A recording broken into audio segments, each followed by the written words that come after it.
ಹಾಗೆಯೇ ನಮ್ಮ ಪಕ್ಷದ ರಾಜ್ಯ ಮಹಿಳಾ ಘಟಕದ ಅಧ್ಯಕ್ಷರಾಗಿರುವಂತಹ ಮತ್ತು ಈ ಅಭಿಯಾನದ ಮುಂದಾಳತ್ವವನ್ನು ವಹಿಸಿರುವಂತಹ ಆಶಾ ವೀರೇಶ್ ಅವರೇ, ಕೆಆರ್ಎಸ್ ಪಕ್ಷದ ರಾಜ್ಯ ಸಂಘಟನಾ ಕಾರ್ಯದರ್ಶಿ ಮತ್ತು ಯಾದಗಿರಿ ಜಿಲ್ಲಾ ಉಸ್ತುವಾರಿಯಾದಂತಹ ದೀಪಾ ಮಣ್ಣೂರ್ ಅವರೇ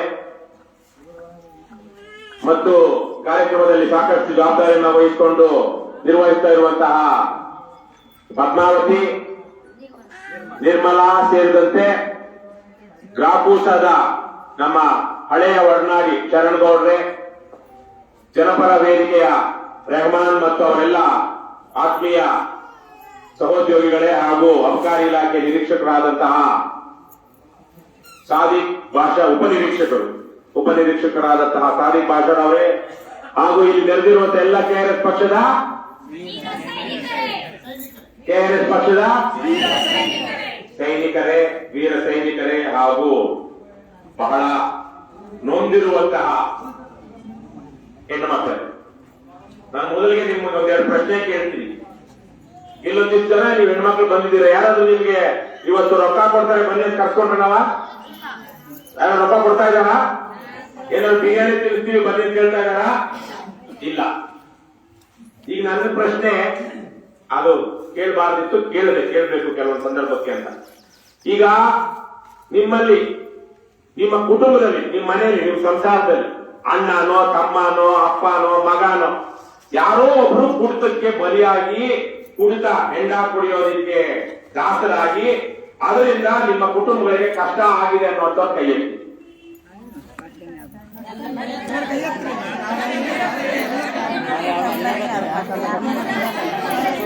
ಬಹುತೇಕವಾಗಿ ನಾನು ಹೇಳಿದ್ದು, ಯಾಕಂದ್ರೆ ಸ್ವಲ್ಪ ಉದ್ದವಾಗಿ ಹೇಳಿದೆ, ದೀರ್ಘವಾಗಿ ಹೇಳಿದ್ರೆ ಅರ್ಥ ಆಗಿಲ್ಲ, ಬಹುತೇಕ ಎತ್ತಿದ್ರಿ.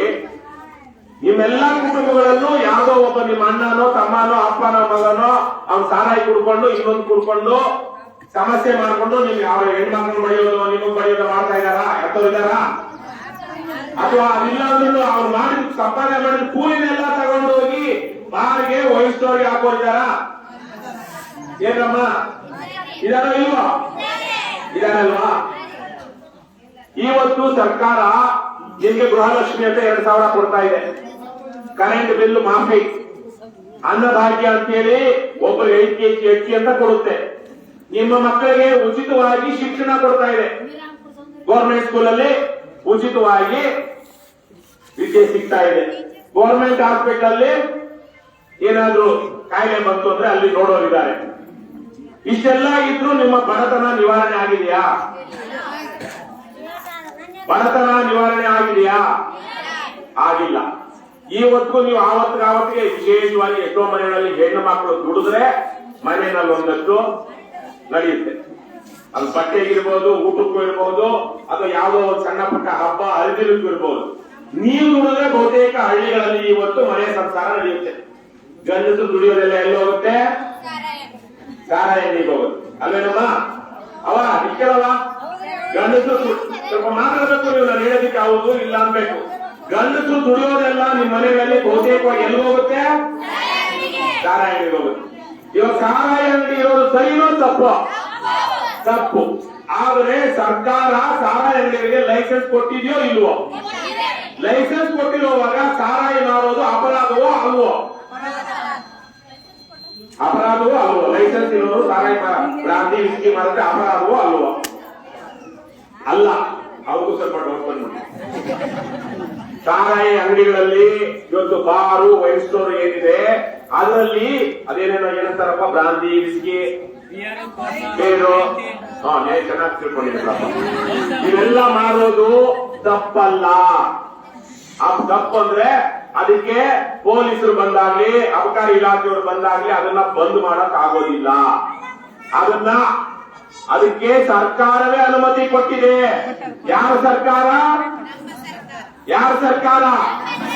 ನಮ್ಮ ಸರ್ಕಾರ. ಯಾರ ಓಟಿಂದ ಗೆದ್ದ ಸರ್ಕಾರ? ನಮ್ಮ ಓಟಿಂದ ಗೆದ್ದ ಸರ್ಕಾರ. ಅಲ್ಲೇನಾದ್ರೂ ಆ ಬಾರವನು 9:30 10 ಗಂಟೆಗೂ ಅದೊಂದು ಲಿಮಿಟ್ ಇರುತ್ತೆ. ಬಾರ್ ಅಂಡ್ ರೆಸ್ಟೋರೆಂಟ್ ಇರೋರು 9:30 ತೆಗಿಬಹುದು, ಬರೀ ವಹಿಸೋರು 10 ಗಂಟೆಗೆ ಏನು ಅವ್ರು ಹೇಳ್ತಾರೆ. ಆಮೇಲೆ ಸಾದಿಕ್ ಭಾಷೆ ಅವರು ಆ ಟೈಮ್ಗೆ ಮೀರಿ ಮೊದಲು ತೆಗೆದ್ರೆ ಅಥವಾ ಸಂಜೆ ಇಷ್ಟೊತ್ತಿಗೆ ಅದು ಮುಚ್ಚಬೇಕು ಅಂತಿರುತ್ತೆ. ಅದು ಮುಚ್ಚಿದೆ ಇನ್ನೂ ತಡವಾಗಿ 9 ಗಂಟೆ 10 ಗಂಟೆ ತನಕ ಮಾರಿದ್ರೆ ಮಾತ್ರ ಅದು ತಪ್ಪು. ಆದ್ರೆ ತೆಗಿಬೇಕಾದ ಟೈಮಲ್ಲಿ ತೆಗೆದು ನಿಮ್ಮವರೇ, ನಿಮ್ ಗಂಡನೇ ಬರ್ಲಿ, ನಿಮ್ಮ ಅಣ್ಣನೇ ಬರ್ಲಿ, ನಿಮ್ ತಮ್ಮನೇ ಬರ್ಲಿ, ನಿಮ್ ಮಗನೇ ಬರ್ಲಿ, ನಿಮ್ಮ ಅಪ್ಪನೇ ಬರ್ಲಿ, ಯಾರು ಬಂದ್ರು ದುಡ್ಡು ಕೊಟ್ರೆ ಅವ್ರು ಬೇಕಾಗಿರೋ ಬ್ರಾಂದಿನೋ ಬಿಸ್ಕಿನೋ ಕೊಡೋದು ತಪ್ಪಲ್ಲ. ಅದು ಅವರ ಉದ್ಯೋಗ. ಗೊತ್ತಾಯ್ತಮ್ಮ? ಈಗ 2 ವಿಚಾರ ಅದರಲ್ಲಿ. ಒಂದು, ಈ ಸಾರಾಯಿ ಕುಡಿಯೋದ್ರಿಂದಾಗಿ ಸರ್ಕಾರವೇ ಅನುಮತಿ ಕೊಟ್ಟಿರುವಂತಹ ಕಡೆಗಳಲ್ಲಿ ಹೋಗಿ ಬಾರಿಂದ ಸಾರಾಯಿ ತಗೊಂಡು ಕುಡಿಯೋದ್ರಿಂದಾಗಿ ನಮ್ಮ ರಾಜ್ಯದ ವಿಶೇಷವಾಗಿ ಹಳ್ಳಿಗಳಲ್ಲಿರುವಂತಹ ಸಂಸಾರಗಳು ಹಾಳಾಗಿದ್ದಾವೆ, ಮತ್ತೆ ಹಾಳಾಗ್ತಿದ್ದಾವೆ. ಹೌದು ಅಲ್ವೋ? ಹಾಳಾಗ್ತಿದ್ದಾವೆ ತಾನೆ?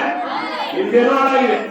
ನಮ್ಮಲ್ಲೇ ನಮ್ಮ ಪಕ್ಷದಲ್ಲಿರೋರೆ ಹಲವಾರು ಮನೆಗಳಲ್ಲಿ, ನಮ್ಮ ಲೇಖನೆ, ನಮ್ಮ ಚಿತ್ರದುರ್ಗ ಬಂದಿದ್ದಾರೆ ಹೆಣ್ಮಗಳು ರೇಖಾ ಅಂತ. ಆಕೆ ಗಂಡ ಆಕಿನ ಬಡಿದು ಕಿವಿಲಿರೋ ಓಲೆ ಕಿತ್ಕೊಂಡು ಕಿವಿ ಕಿತ್ತೋಗಿದೆ ಆ ಹೆಣ್ಮಗಳಿಗೆ. ಬರೀ ಅವನೇನು ಪಾಪ ಒಳ್ಳೆ ಗಂಡನೇ. ಆದ್ರೆ ಆ ಸಾರಾಯಿ ಕುಡಿಯೋದಿಕ್ಕೆ ಚಪಲ ಹತ್ತಿದಾಗ ಮಾತ್ರ ಅಪ್ಪ ಅಮ್ಮ ಅಣ್ಣ ಯಾರನ್ನೂ ಆ ತಂಗಿ ಹೆಂಡತಿ ಯಾರನ್ನೂ ನೋಡಲ್ಲ. ಎಷ್ಟೋ ಜನ ಬದ್ಮಾಶ್ಗಳು, ನನ್ನ ಪಾಪ ನನ್ಗೆ ಅವ್ರ ಬಗ್ಗೆ ಕರುಣೆ ಇದೆ, ಬದ್ಮಾಶ್ಗಳು ಗರ್ಭಿಣಿ ಹೆಂಡತಿನ ಬಡಿದು ತುಳಿದು ರೊಕ್ಕ ತಗೊಂಡೋಗಿದ್ದಾರೆ. ಹೌದಾ ಇಲ್ವಾ? ಆಗಿದೆ ಅಲ್ವಾ? ಹಾಗಾಗಿ ಇವತ್ತು ಒಂದು ಕಡೆ ನಾವೇನ್ ಕೇಳ್ತಾ ಇದ್ದೀವಿ, ಸಾರಾಯಿ ಬಂದ್ ಮಾಡಿ, ಸಾರಾಯಿ ಬೇಡ, ಶಿಕ್ಷಣ ಬೇಕು. ಒಳ್ಳೆ ಶಿಕ್ಷಣ ನಮ್ಮ ಮಕ್ಕಳಿಗೆ ಸಿಗ್ತಾ ಇಲ್ಲ. ಗೌರ್ಮೆಂಟ್ ಸ್ಕೂಲ್ ಅಲ್ಲಿ ಸಾಕಷ್ಟು ಮೇಸ್ಟ್ಗಳಿಲ್ಲ. 3 ಲಕ್ಷ ಸರ್ಕಾರಿ ಹುದ್ದೆಗಳು ಖಾಲಿ ಇವೆ. ಅದನ್ನ ತುಂಬಿದ್ರೆ ನಮ್ಮವ್ರ ಮಕ್ಕಳಿಗೆ ಒಂದಷ್ಟು ಉದ್ಯೋಗ ಸಿಗುತ್ತೆ.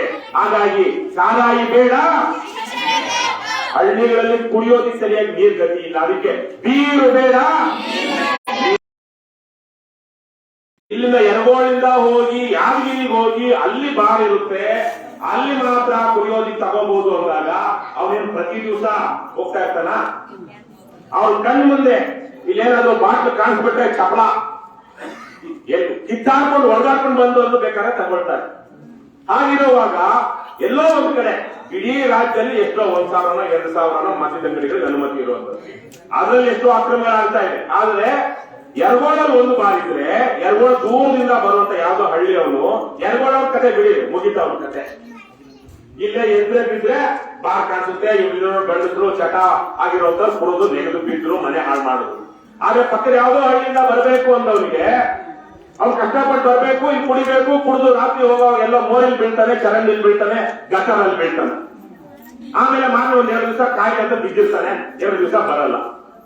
ಆದರೆ ಇವತ್ತು ಹಳ್ಳಿಗಳಲ್ಲಿ ಮನೆಗಳಲ್ಲಿ, ಪೆಟ್ಟಿ ಅಂಗಡಿಗಳಲ್ಲಿ, ಕಿರಾಣಿ ಅಂಗಡಿಗಳಲ್ಲಿ ಮಾರಾಟ ಮಾಡ್ತಾ ಇದ್ದಾರೆ. ಹೌದಾ ಇಲ್ಲಮ್ಮ? ನಿಮ್ಮೂರಲ್ಲಿ ಮಾಡ್ತಾ ಇದ್ದಾರೋ ಇಲ್ವೋ? ಅದು ಅಪರಾಧವೋ ಅಲ್ವೋ? ಏನ್ ಸರ್? ಅವ್ರು ಹೇಳಿಲ್ಲ, ಇವಾಗ ಹೇಳ್ತಾರೆ. ಬಾರ್ ಲೈಸೆನ್ಸ್ಡ್ ಬಾರ್ ಇಟ್ಕೊಂಡಿರೋರು, ಲೈಸೆನ್ಸ್ ವಯಸ್ಸು ಇರೋರು ಮಾರಾಟ ಮಾಡೋದು ಅಪರಾಧ ಅಲ್ಲ. ನಮಗಿಷ್ಟ ಇಲ್ಲ, ಆದ್ರೆ ಅದು ಅಪರಾಧವಾ? ಅಲ್ಲ. ಆದ್ರೆ ಹಳ್ಳಿಗಳಲ್ಲಿ ಲೈಸೆನ್ಸ್ ಇಲ್ಲದೆ ಇಲ್ಲಿ 70 ರೂಪಾಯಿ 80 ರೂಪಾಯಿ ತಗೊಂಡು ಅಲ್ಲಿ 120 130 ಎಷ್ಟು ರೂಪಾಯಿ ಲಾಭ ಇಟ್ಕೊಂಡು ಮಾಡ್ತಾರಲ್ಲ, ಅದು ಪಕ್ಕ ಕಳ್ಳರು, ಕದೀಮರು, ಸಮಾಜಘಾತಕರು ಮಾಡುವಂತಹ ಅಪರಾಧ ಕೃತ್ಯಕ್ಕೆ ಸಮ. ಆ ತರ ಮಾರಾಟ ಮಾಡುವವರು ಸಾಕ್ಷಿ ಸಮೇತ ಸಿಕ್ಕಿದ್ರೆ ಇವರು FIR ಮಾಡಬೇಕು, ಅವರನ್ನ ಅರೆಸ್ಟ್ ಮಾಡ್ಕೊಂಡು ಹೋಗಿ ಜೈಲಿಗೆ ಕಳಿಸ್ಬೇಕು. ಈಗ ಏನಂತೆ, ಈಗ ನಮ್ಮ ಕಣ್ಮುಂದೆನೆ ಕುಡಿಯೋರಿಗೆ, ಚಪಲ ಇರೋರಿಗೆ ಊರಲ್ಲಿ ಮಾಡಿದ್ರೆ ಅವ್ರು ಏನ್ ಮಾಡ್ತಾನೆ? ಆರಾಮಾಗಿ ಕುಡಿತಾನೆ. ಆರಾಮಾಗಿ ಏನು ಕುಡಿಯಲ್ಲ ಅವನು, ಹೆಂಡತಿನೋ ಅಮ್ಮನೋ ಬಡ್ದೋ ಕಿತ್ಕೊಂಡು ಹೋಗಿ ಕುಡಿತಾನೆ. ಕನಿಷ್ಠ ಅದನ್ನಾದ್ರೂ ನಿಲ್ಲಿಸಿ. ಅಪರಾಧ ಯಾವ ಕಳ್ಳತನ ಅಪರಾಧವೋ ಅಲ್ವೋ? ಕಳ್ಳತನ ಮಾಡೋದು ಅದು ಶಿಕ್ಷೆ ಒಳಪಡುತ್ತೋ ಇಲ್ವೋ? ಶಿಕ್ಷೆ ಆಗುತ್ತಲ್ವಮ್ಮ? ಅದೇ ರೀತಿಗೆ ಅತ್ಯಾಚಾರ ಮಾಡಿದ್ರೆ ಬಿಟ್ಬಿಡ್ತಾರ ಅವ್ರನ್ನ? ಕೊಲೆ ಮಾಡಿದ್ರೆ ಬಿಟ್ಬಿಡ್ತಾರ? ಅಕ್ರಮವಾಗಿ ಸಾರಾಯಿ ಮಾರಾಟ ಮಾಡಿದ್ರೆ ಅವರನ್ನು ಬಿಡಬಾರ್ದು, ಬಿಡಬಾರ್ದು. ಇವತ್ತು ನೀವು ಜನ ಬಂದಿದ್ದೀರಾ, ನಿಮಗೆ ನಮ್ಮಿಂದ ಏನಾಗುತ್ತೋ ಬಿಡುತ್ತೋ ಒಂದನ್ನು ನಾನು ನಿಮ್ಗೆ ಹೇಳ್ತೀನಿ. ಇವತ್ತು ನಿಮ್ಮ ಮನೆಗಳು ಹಾಳಾಗ್ತಾ ಇವೆ, ನಿಮ್ಮೂರಲ್ಲಿ ಈ ತರ ಅಕ್ರಮ ಮದ್ಯ ಮಾರಾಟ ಆಗ್ತಾ ಇದೆ. ಅದು ನಿಲ್ಲಿಸಿದ್ರೆ ನಿಮ್ಮ ತಮ್ಮನೋ, ನಿಮ್ಮ ಅಣ್ಣನೋ, ನಿಮ್ಮ ಗಂಡನೋ, ನಿಮ್ಮ ಮಗನೋ ಅವನು ಒಂದಷ್ಟು ಕುಡಿಯೋದು ಕಡಿಮೆ ಮಾಡ್ತಾನೆ ಅಂದ್ರೆ ನಿಮ್ಮೂರಲ್ಲಿ ಯಾವ ಅಂಗಡಿ ಮುಂದೆ, ಯಾವ ಮನೆಯಲ್ಲಿ ಮದ್ಯ ಮಾರಾಟ ಮಾಡ್ತಾರೋ ಅಲ್ಲಿ ನೀವು ಬಡಗಿ ತಗೊಂಡು ಹೋಗಿ, ಹೊರಗೆ ತಗೊಂಡು ಹೋಗಿ, ಅಲ್ಲಿ ಏನಾದ್ರೂ ಮಾಡಿ ಧರಣಿ ಕುತ್ಕೊಂಡು ನೀವು ಅದನ್ನ ತಡೆಯೋದಕ್ಕೆ ರೆಡಿ ಮಾಡ್ಬೇಕು. ಅದನ್ನ ತಡೆಯೋದಕ್ಕೆ ನೀವು ಮುಂದಾಗ್ಬೇಕು. ಪೊಲೀಸರು ಕರಿಬೇಕು, ಎಕ್ಸೈಸ್ ಡಿಪಾರ್ಟ್ಮೆಂಟ್ ಅವ್ರು ಕರಿಬೇಕು, KRS ಪಕ್ಷದವ್ರನ್ನ ಕರಿಬೇಕು. ನಾವು ಬರ್ತೀವಿ. ನೀವು ಧೈರ್ಯ ಮಾಡ್ಬೇಕು. ಏವ ಇಕ್ಕಳವ ನೀವು ಧೈರ್ಯ ಮಾಡ್ಬೇಕು. ನಿಮ್ಮೂರಿಗೆ ನಾನು ಬರಕ್ಕಾಗುತ್ತಿಲ್ಲಮ್ಮ, ನಿಮ್ಮೂರಿಗೆ ನಾವು ಬರಕ್ಕಾಗಲ್ಲ. ಆದ್ರೆ ನೀವು ಧೈರ್ಯ ಆದ್ರೆ ನಾವು ಬರ್ತೀವಿ. ಏನಂತೆ ಅವ್ರದ್ದು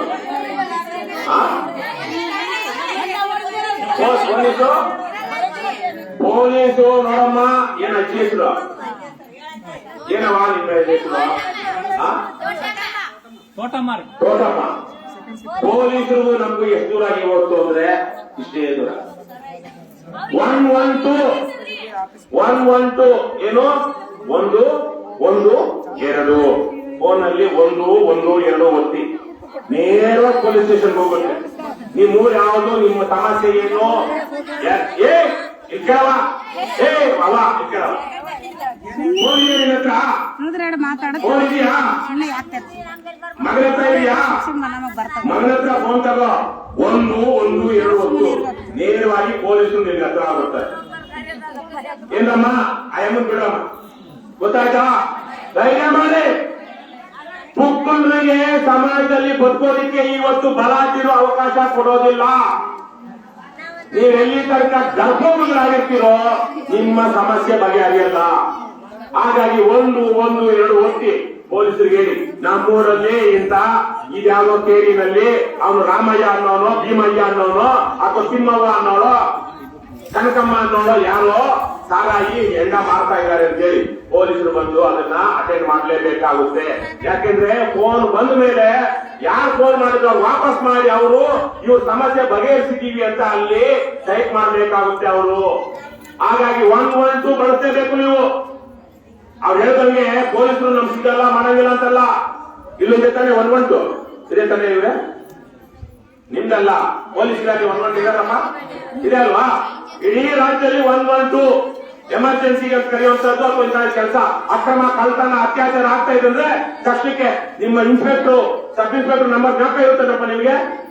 ಅದಕ್ಕೆ ಎಲ್ಲೇ ಆಗಲಿ, ಏನೇ ತುರ್ತು ಪರಿಸ್ಥಿತಿ ಇರಲಿ, ಎಲ್ಲೋ ಒಂದು ಅತ್ಯಾಚಾರ ಆಗ್ತಾ ಇದೆ, ಕೊಲೆ ಆಗ್ತಾ ಇದೆ, ಕಳ್ತನ ಆಗ್ತಾ ಇದೆ ಅಂದ್ರೆ ತಕ್ಷಣಕ್ಕೆ ನಾವು ಪೊಲೀಸರು ಕರೆಯೋದಕ್ಕೆ ಬರೀ 3 ನಂಬರ್ 112 ಆ ನಂಬರ್ ಹೋಗಿದ್ರೆ ಆ ಲೋಕಲ್ ಪೊಲೀಸರು ಮಾಹಿತಿ ಹೋಗುತ್ತೆ. ತಕ್ಷಣ ಸುಯೋಪಯ ಅಂದ್ಕೊಂಡು ಅವರು ಅದೇನೋ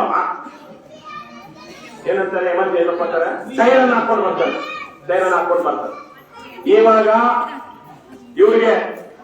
ಇವ್ರಿಗೆ ನಾವು ಸಬ್ ಇನ್ಸ್ಪೆಕ್ಟರ್ ಇದ್ದಾರೆ, ಅವ್ರು ಹೇಳ್ತಾ ಇದೀವಿ, ಎಲ್ಲೆಲ್ಲಿ ಅಕ್ರಮ ಆಗ್ತಾ ಇದೆಯೋ ನಿಮ್ಮ ಗಮನಕ್ಕೆ ಬಂದ್ರೆ ದಯವಿಟ್ಟು ಕರೀರಿ. ಇಲ್ಲ ಅಂದ್ರೆ KRS ಪಕ್ಷದವ್ರು ಬಂದು ನಿಮಗೆ ಸನ್ಮಾನ ಮಾಡ್ತೀವಿ. ಬಹಳ ಚೆನ್ನಾಗಿ ಕೆಲಸ ಮಾಡ್ತಾ ಇದ್ದೀರ ಅಂತ ಸನ್ಮಾನ ಮಾಡ್ತೀವಿ. ನನಗೊಂದು ಗೊತ್ತಿದೆ, ಪ್ರಾಮಾಣಿಕರಾಗಿರೋ ಪೊಲೀಸು, ಪ್ರಾಮಾಣಿಕರಾಗಿರೋ ಎಕ್ಸೈಸ್ ಡಿಪಾರ್ಟ್ಮೆಂಟ್ ಅವರು ಕಾಗಿ ಬಟ್ಟೆ ಹಾಕೊಂಡು ಅವ್ರ ಕೈಯಲ್ಲಿ ಲಾಠಿ ಹಿಡ್ಕೊಂಡು ದಾರಿಲಿ ರಸ್ತೆಗೆ ಇಳಿದ್ರೆ ಕಳ್ಳರು, ಕದೀಮರು, ಕ್ರಿಮಿನಲ್ಗಳು, ಅತ್ಯಾಚಾರಿಗಳು ಎಲ್ಲ ಊರು ಬಿಟ್ಟು ಹೋಗ್ತಾರೆ. ಆದ್ರೆ ಇವತ್ತು ಅಬಕಾರಿ ಇಲಾಖೆಯಲ್ಲಿ ಪ್ರಶ್ನೆ ತುಂಬಿಕೊಂಡಿದ್ದಾರೆ, ಪೊಲೀಸ್ ಇಲಾಖೆಯಲ್ಲಿ ಪ್ರಶ್ನೆ ತುಂಬಿಕೊಂಡಿದ್ದಾರೆ. ಅವರೇನೇ ಡ್ರಗ್ಸ್ ಮಾಡ್ತಾರೆ, ಅವರೇನೇ ಹೆಂಡ ಮಾಡ್ತಾರೆ, ಅವರೇನೇ ಅತ್ಯಾಚಾರಗಳ ಜೊತೆ ನಿಂತ್ಕೊಂಡಿದ್ದಾರೆ ಬಹಳ ಜನ. ಅದರಿಂದ ಇವತ್ತು ಪೊಲೀಸರಿಗೆ, ಅಬಕಾರಿ ಇಲಾಖೆಯವರಿಗೆ ಬಾರಿ ಅವರೇ ಕರೀತಾರೆ, ಕಳ್ಳರು ಕರೀತಾರೆ. ಅಣ್ಣ ಬರೋಣ, ಸಂಜೆಗೆ ಒಂದು 90 ಹಾಕೋಣ, ಅವರೇ ಕರೀತಾರೆ. ಆದ್ರೆ ಇವತ್ತು ಅದಕ್ಕೆ ನಾವು ಇದನ್ನ ಬದಲು ಮಾಡ್ಬೇಕು. ಇವತ್ತು ಇದನ್ನ ಬದಲು ಮಾಡಬೇಕು ಅಂತ ಈ ಹೋರಾಟವನ್ನ ಮಾಡ್ತಾ ಇದ್ದೀವಿ ರಾಜ್ಯಾದ್ಯಂತ. ನಾಗಪುರದವರಂತೂ 4 ವರ್ಷಗಳಿಂದ ಈ ಭಾಗದಲ್ಲಿ, ಇಡೀ ರಾಜ್ಯದಲ್ಲಿ ಅತ್ಯಂತ ದರಿದ್ರ ಭಾಗ, ಬಡವರಿರುವಂತಹ ಜಾಗ ಅಂದ್ರೆ ನಿಮ್ಮ ಬೀದರು, ಗುಲ್ಬರ್ಗ, ಯಾದಗಿರಿ, ರಾಯಚೂರು, ಕೊಪ್ಪಳ, ವಿಜಯನಗರ, ಬಳ್ಳಾರಿ ಜಿಲ್ಲೆ. ಈ 6-7 ಜಿಲ್ಲೆಗಳೇನಿದೆ ರಾಜ್ಯದಲ್ಲೇ ಕಡು ಬಡವರಿರುವಂತಹ ಊರುಗಳು ನಿಮ್ಮೂರುಗಳಿಂದಲೇ ಕೂಡ ಹೋಗೋದು ಬೆಂಗಳೂರಿಗೆ, ಗೋವಾಗೆ, ಹೈದರಾಬಾದ್ಗೆ. ಅಲ್ಲಿ ಹೋಗಿ ಕಬ್ಬು ಕಡಿತಾನೋ, ಇನ್ನೊಂದೇನೋ ಬಿಲ್ಡಿಂಗ್ ಕೆಲಸ ಮಾಡ್ತಾನೋ, ಮಕ್ಕಳು ಸರಿಯಾಗಿ ವಿದ್ಯೆ ಇಲ್ಲ, ಅವ್ರು ದುಡ್ದಿದ್ದೆಲ್ಲ ಅಲ್ಲೇ ಸಾರಾಯಿ, ಗಂಡಸಂದು ಸಾರಾಯಿ ಹೋಯ್ತು, ಹೆಂಗಸಂದು ಮನೆ ಖರ್ಚಿಗಾಯ್ತು, ಮತ್ತೆ ಅಲ್ಲೂ ಖಾಲಿ ಹೋಗ್ತಾರೆ, ಅಲ್ಲಿಂದ ಖಾಲಿಗೆ ಬರ್ತಾರೆ. ಯಾರೋ ಕುಡಿತದ ಚಟ ಇಲ್ದಿರೋರು ಮಾತ್ರ ಒಂದಷ್ಟು ಊರು ತಗೊಂಡ್ ಬಂದು ಒಂದು ಮನೆ ಕಟ್ಕೊಳ್ತಾರೆ, ಸ್ವಲ್ಪ ಬೇಸಾಯ ಸರಿ ಮಾಡ್ಕೊಳ್ತಾರೆ, ಒಂದ್ ಒಳ್ಳೆ ಗೌರವದಿಂದ ಬದುಕೋದಿಕ್ ಬೇಕಾದಂತ ಒಂದು ಅಡಿಪಾಯ ಕಟ್ಕೊಳ್ತಾರೆ. ಹಾಗಾಗಿ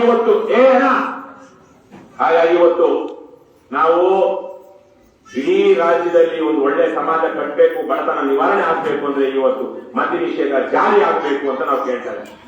ಆಗ್ಲೇ ನಾನು ಹೇಳಿದಂಗೆ ಏನಮ್ಮ, ಮದ್ಯ ಮಾರಾಟ ಮಾಡೋದಿಕ್ಕೆ ಕಾನೂನುಬದ್ಧವಾಗಿ ಲೈಸೆನ್ಸ್ ತಗೊಂಡಿರೋದು ಅವಕಾಶ ಇದೆಯೋ ಇಲ್ವೋ? ಇದೆ. ಹಾಗಾಗಿ ನಮ್ಮ ರಾಜ್ಯದಲ್ಲಿ ಏನೆಲ್ಲ ಜನ ಕಲ್ಯಾಣ ಯೋಜನೆ ನಾವು ಹೇಳಿದ್ನಲ್ಲ, ಅನ್ನಭಾಗ್ಯ, ಗೃಹಲಕ್ಷ್ಮಿ, ಶಕ್ತಿ, ಅದು ಇದು ಏನೆಲ್ಲ ಆದ್ರೂ ಬಡತನ ನಿವಾರಣೆ ಆಗಿಲ್ಲ. ಅದಕ್ಕೆ ಕಾರಣ ಬಡವರ ಮನೆಗಳಲ್ಲಿ ಗಂಡಸರು ಬಹುತೇಕವಾಗಿ ಕುಡಿಯೋದು.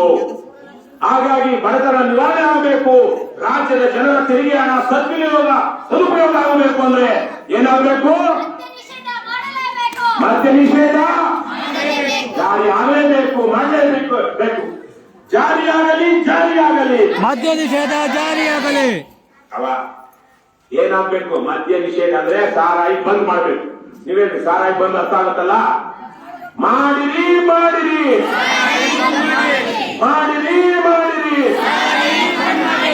ಗೊತ್ತಾಯ್ತಿಲ್ಲವಾ? ಮದ್ಯ ನಿಷೇಧ ಅಂದ್ರೆ ಏನಿಲ್ಲ. ಮದ್ಯ ಅಂದ್ರೆ ಹೆಂಡ, ನಿಷೇಧ ಅಂದ್ರೆ ಬಂದು.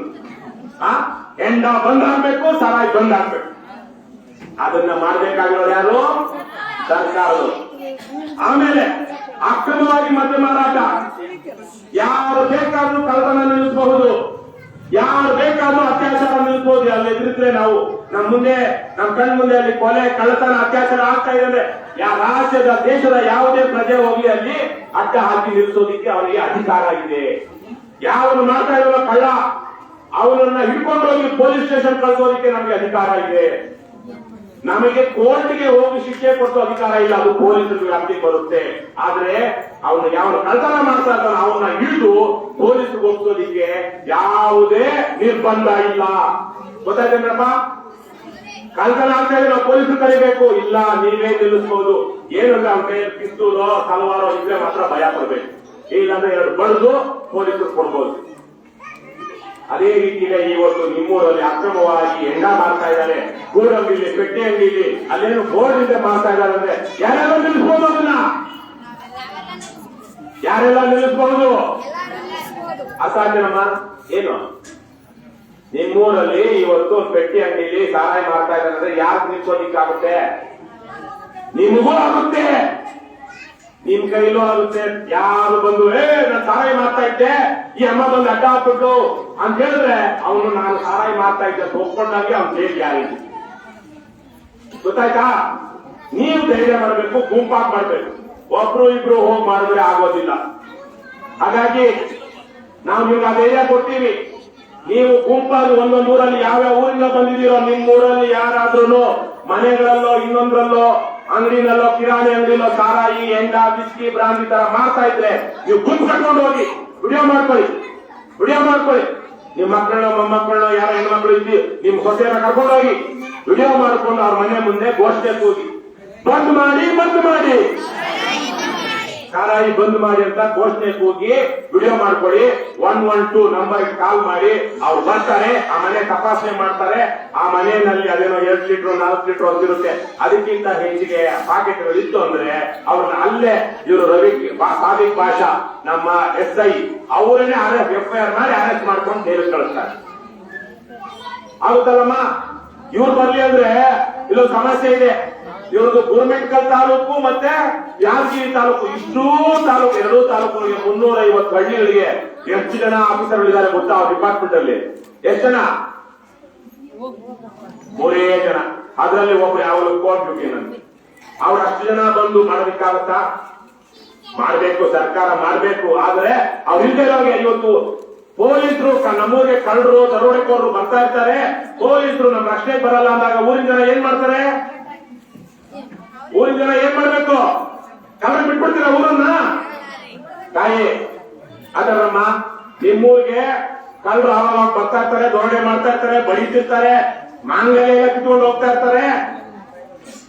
ಪೊಲೀಸರು ಕರೆದ್ರೆ ಪೊಲೀಸರು ಬರೋದಿಲ್ಲ. ಅವ್ರು ಇರೋದು ಒಬ್ಬರು ಇಬ್ರು ಅಲ್ಲೆಲ್ಲಿಂದ ಬರಬೇಕು. ಅಲ್ಲಿ ತನಕ ನಿಮ್ಮೂರಿನ ಗಂಡಸರು, ನಿಮ್ಮೂರಿನ ವೀರ ವನಿತೆಯರು ಏನ್ ಮಾಡ್ತಿರ್ತೀರಾ? ಗಂಡಸರು ಹೆಂಗಸರು ಏನ್ ಮಾಡ್ತೀರಾ? ನೀವೇ ಒಂದು ತಂಡ ಕಟ್ಕೊಂಡು ಊರಿನ ರಕ್ಷಣೆ ಮಾಡ್ಬೇಕು. ಮಾಡ್ತೀರ? ಮಾಡೋದಕ್ಕೆ ಯೋಗ್ಯತೆ ಇದೆಯೋ ನಿಮಗೆ? ನೀವು ಗಣಪತಿಗಳು ಸ್ವಲ್ಪ ಶಕ್ತಿ ಇರುವಂತವ್ರು. ಇವತ್ತು ನಾವು ಅದನ್ನ ಮಾಡಬೇಕು. ಅದು ಮಾಡಿದ್ರೆ ಮಾತ್ರ ಆಗುತ್ತೆ. ಕೊನೆಯದಾಗಿ ಇನ್ನು ಹಲವಾರು ವಿಚಾರಗಳಿದೆ.